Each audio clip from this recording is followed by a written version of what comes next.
Selamlar arkadaşlar. Yeni Brosime Center videosuna hoş geldiniz. Bugün sizlerle beraber Şubat güncel 5-2-3 taktiğinden bahsedeceğiz. Görmüş olduğunuz gibi ben elimden gelen en iyi kadroyla dizmeye çalıştım. Tabi burada hem transfer oldu. Görmüş olduğunuz gibi param 51 milyon. Hem de sarı formlu oyuncuları elimden geldiği kadar oynatmamaya çalıştım. Fakat forvet hattında görmüş olduğunuz gibi Santrafor Marvel'e sarı formda olmasına rağmen ilk 11'e koymak durumundayım. Çünkü dediğim gibi satışlarım oldu ve şu an oyuncu eksiklerim çok fazla. O yüzden kadro kalitesi biraz kötü. Yanlış anlaşılmalar olmasın ama siz gönül rahatlığıyla bu taktiği kullanabilirsiniz. Hemen bahsetmek gerekirse üçlü forvet hattımızda bir sağ açık, bir sol açık, bir de merkez santrafor olacak. Ben de şu an sol açık olmadığı için yerine yine sağ açık olan Olisi'yi yerleştirdim. Orta sahada iki tane merkez orta saha olması gerekiyor. Merino ve Szoboszlai var. Defanslarda bir sağ bek White, bir sol bek Guerreiro, 3 tane de merkez stoperim var. Ve kalecimi yerleştirmiş durumdayım. Bu şekilde dostlar oyuncu etraflarındaki işin çerçeve bütünlüğünü sağlayarak kendinize maçı kazanma yolunda avantaj elde edebilirsiniz. Bu önemli bir kısım. Doğru şekilde konumlandırma yaparak ben de tabii eksiler olsa da siz tüm oyuncuların işin çerçeve olmasına dikkat edip bu şekilde sahaya çıktığınız zaman çok daha fazla verim alacaksınız. Bu da bir genel bir tekrar olmuş olsun. Evet, bu dedikler kısmı arkadaşlar her zaman doldurmanız gerekiyor bahsettiğimiz gibi. Hiçbir şekilde boş bırakmayın. Ne kadar düşük overall'lara olsa dahi bunları doldurmalısınız. Bu konu bizim için önemli. Ben yine elimden geldiği kadar doldurmaya çalışıyorum. Fakat burada da tabii oyuncu eksikliğim olduğu için çok da fazla doğru şekilde konumlandıramadım. Diğer bir konu uzmanlar kısmı. Her zaman kaptan olarak en yaşlı oyuncuyu seçmeniz gerekiyor. Burada baktığım zaman 31 yaşında bir Guerreiro var. Penaltıları forvetin en iyisine verebilirsiniz. Yine serbest vuruşları arkadaşlar. Orta saha ve forvetin en iyisine verebilirsiniz. Ben burada Olis'i yerleştireceğim. Kornerleri de sağ bek, sol bek veya da merkez orta sahaya verebilirsiniz. Ben burada yine baktığınız zaman Mikel Merino'ya görevi vereceğim. Evet, bu şekilde uzmanları da doğru dizikten sonra artık formasyon önemli olan kısmı taktiklere giriş yapalım. Evet, 5-2-3-A oynuyoruz. Baktığımız zaman oyun planımız kontra atak olacak. Mücadele ben şu an çok agresif yaptım ama zaten taktiklere bağlantılı olarak da kırmızı hakem hariç hepsinde çok agresif. Kırmızı hakemde de agresif çıkmanızı tavsiye ediyorum. Hem baştan bunun bir bilgisini vereyim. Oyun planı kontra ataktı. Çizgi taktikleri forvet sadece hücum. Orta sahalar defans yardım et. Defanslarda geride kal olması gerekiyor. Baktığımız zaman baskımız 34 geride karşıda olacak. Stil 27 defansif. Tempo 77 yüksek hızda paslaşma olması gerekiyor. Markajımız alan markajı offside tuzağımızda hayır olarak kalacak. Tabii rakip yine size kontrol uzun gelirse açabilirsiniz ama ben açamanız taraftarım. Çünkü beşli savunmayı offside için öne çıkartırsanız da bu sefer arkada sıkıntı yaşayabilirsiniz. Bence hiç bu riski almayın. Offside'de ne olursa olsun açmamanız tavsiyemdir. Ama onun dışında tempo 77 yüksek hızda paslaşma, stil 27 defansif, baskı 34 geride karşıda olacak.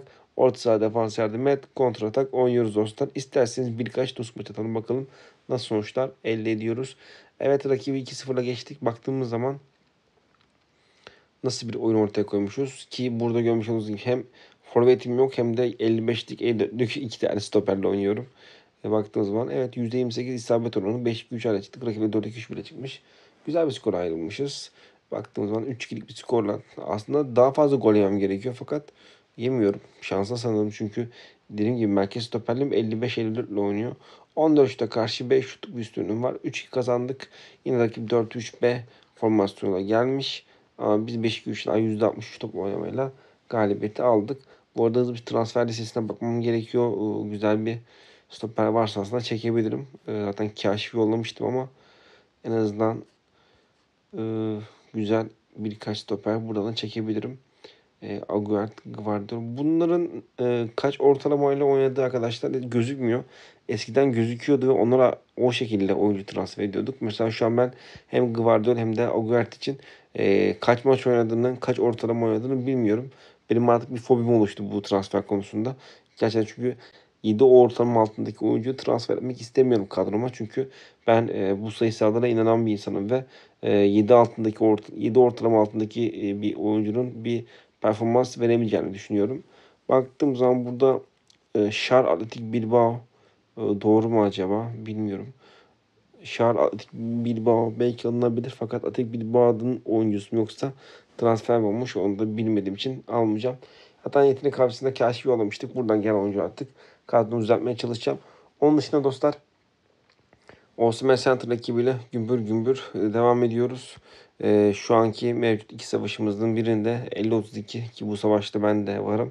Liderim. Öndeyiz 18 puan farkla. Diğer savaşımızda da Şiptak dediğim Rus ekibi sanırım. 57-36 öndeyiz. Puan farkı 21. Gerçekten iki ekipteki tüm arkadaşlarımla kutlamak istiyorum. Uzun bir süredir ilk yüzün kıyısındayız. Maalesef son vurucu darbeyi yapamadık ve darbe yapamamakla beraber bir iki adımda geri gittik. Savaş Ligi'nde alacağımız iki galibiyet bizi tekrardan ilk yüzün kıyısına atacaktır. Umarım artık Şubat ayının sonunda belki de ilk yüzde olabiliriz diye umut ediyorum. Eğer sizler de arkadaşlar bize katılmak isterseniz Osman Central yazıp Instagram'dan DM yollayabilir ve hatta böyle atarsanız bu Osman içerisinden mesaj yollayabilirsiniz. Görmüş olduğunuz bir yerimiz var. Aynı zamanda arkadaşlar güzel bir haberim daha var sizlere. Bu konu daha önemli bana kalırsa. Çünkü burada şimdi hemen şöyle yapmam gerekiyor. Görmüş olduğunuz gibi dostlar Osman Central 2 ekibimiz açıldı. Cesaret olmayanın başarısı olmaz. YouTube Osman Central. Sizi de arkadaşlar ekibimizde görmek isteriz. Yine burada da çok kaliteli birbirinden iyi menajerlerimiz var.